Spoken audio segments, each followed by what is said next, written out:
Ça y est, j'ai décidé d'enfin reprendre les vidéos de la construction pour la tiny house après plusieurs mois d'inactivité suite à un manque de temps important. Aujourd'hui je reprends et j'ai plein de choses à vous raconter, et aujourd'hui dans cette vidéo on va parler du bardage, on va reparler du bardage et notamment du traitement extérieur que je lui ai appliqué. Ça va faire maintenant environ 2 ans et demi que le bardage est posé. Donc pour rappel, j'ai une petite partie du bardage qui est en red cedar, l'autre qui est en sapin. Donc là, la partie en sapin, elle est en couleur et elle est traitée sur 25 ans, garantie 25 ans. Donc là, j'y toucherai pas pendant un bon moment. Par contre, la partie en bardage, elle n'était pas garantie du tout au niveau du bois. Le bois n'était pas garanti parce qu'ils savent que le bardage, le red cedar vieillit très vite. Alors du coup, je lui ai appliqué, il y a environ, quand je l'ai posé, donc avant de le poser, je lui ai appliqué une couche de finition. Donc c'est une lasure céleste en pin, donc une lasure naturelle qui est relativement puissante, faite pour l'extérieur, et ça a relativement bien tenu. Mais après 2 ans et demi, voilà, le bardage il commence vraiment à vieillir, et j'ai décidé de lui réappliquer une couche. Je l'avais déjà fait, j'avais déjà appliqué une deuxième couche il y a environ 2 ans, je pense, 6 mois après avoir posé le bardage, parce que je trouve qu'il vieillissait. Je voudrais pas qu'il perde trop de sa couleur naturelle, enfin de sa couleur d'origine on va dire, et parce que le bardage en red cedar ça grise très vite.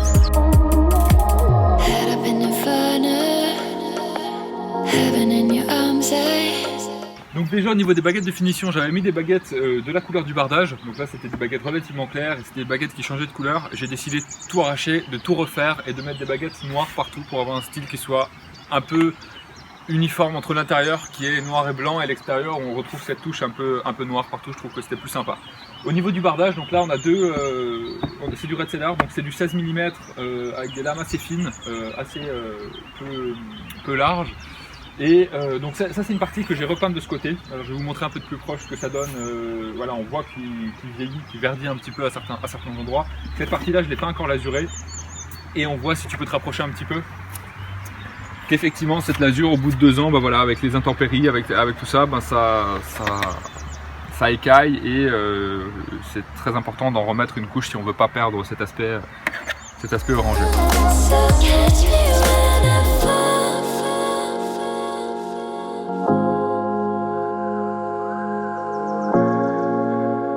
Pour ceux et ceux qui se rappellent de la fois où on a posé le bardage, donc ça remonte un petit peu maintenant, on avait donc au tout départ on avait des pointes, mais elles n'étaient pas en zinc, si je ne me trompe pas, ouais c'est ça, ou en tout cas adaptées à l'extérieur, et on avait mis de la pâte, une pâte spéciale à bois pour l'extérieur, et ça tient apparemment super bien.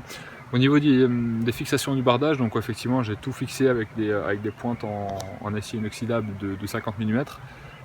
Qui sont des têtes invisibles, donc on voit vraiment quasiment pas, à part à certains endroits où j'ai rajouté un petit peu des vis inox pour que ça tienne vraiment bien, mais sinon on voit pas. Et 2 ans après ça tient toujours super bien, ça va pas bouger, et j'avais un petit peu peur parce que ça avait l'air assez léger, mais j'en avais mis beaucoup. Et voilà, donc le résultat après 2 ans, il est là. On verra si d'ici quelques années ça tient toujours, et puis sinon il sera toujours temps d'aviser et puis de remettre un système de fixation en place, des vis ou bien des pointes un petit peu plus épaisses.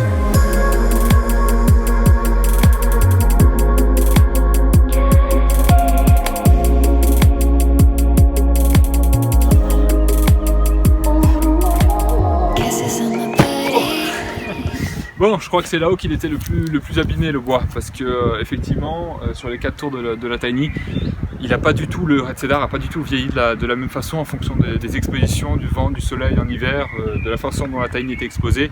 Il y a des endroits qui ont pris beaucoup plus cher que d'autres, et il y en a où ce serait presque pas nécessaire de mettre une deuxième ou une troisième couche, et là il est bien entamé déjà le bois, donc c'est presque trop tard à certains endroits. Voilà, sinon c'est quand même bien pratique de peindre avec un gros pinceau, ça va plus vite, même si ça aurait été plus simple d'avoir une échelle.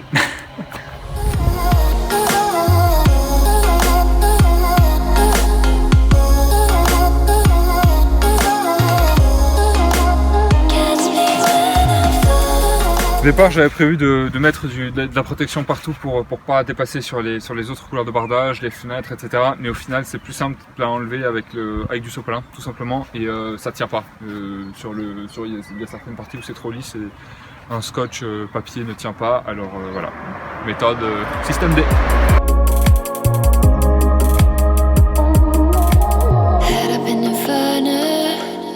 Oui, c'est dégoûtant. content. Ça y est, on est à la fin du pot. C'est super épais le bout, mais c'est bon, on a terminé la troisième couche du coup de bardage.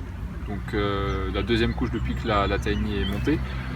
Mais voilà, donc tout juste bon. Alors c'est vrai que c'est une super lasure, ça colle énormément, c'est une horreur. Mais bon, c'est de la peinture à l'huile, hein, donc c'est normal. Mais pour un truc comme ça qui résiste quand même globalement bien, je trouve, avoir une lasure écologique, c'est quand même une bonne chose, parce qu'il y en a quand même pas énormément, je pense. Donc je vous mets la ref dans la description si jamais ça vous intéresse. C'est Ecofa, donc en Alsace, une petite entreprise familiale qui fabrique ça. Donc voilà, si jamais ça vous intéresse pour du Red Cedar, c'est une bonne lasure.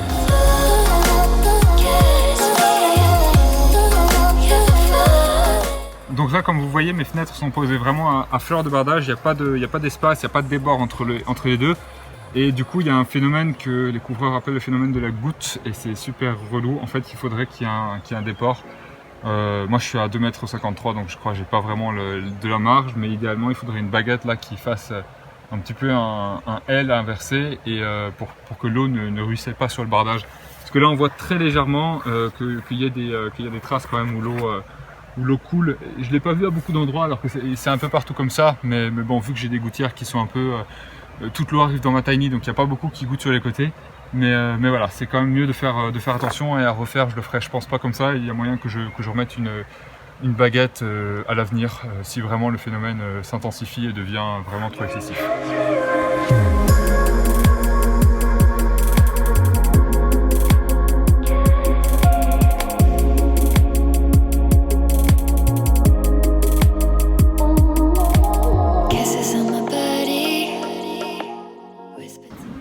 J'ai décidé de sortir plusieurs vidéos parce que j'ai plein de choses à vous dire, notamment au niveau de la fin de la construction, de la plomberie, de l'électricité, de l'aménagement intérieur, mais aussi sur le projet en lui-même, le financement du projet. J'avais promis de faire plein de vidéos à ce niveau-là.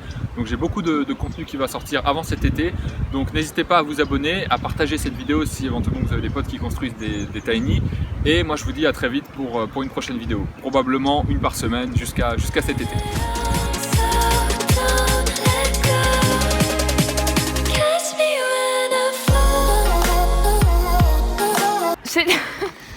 Qu'est-ce qu'il y a, Rosa? C'est du bleu. Non, c'est du gris. Là, c'est du bleu. Là, il y a une partie bleue et il y a une partie grise. C'est du bleu.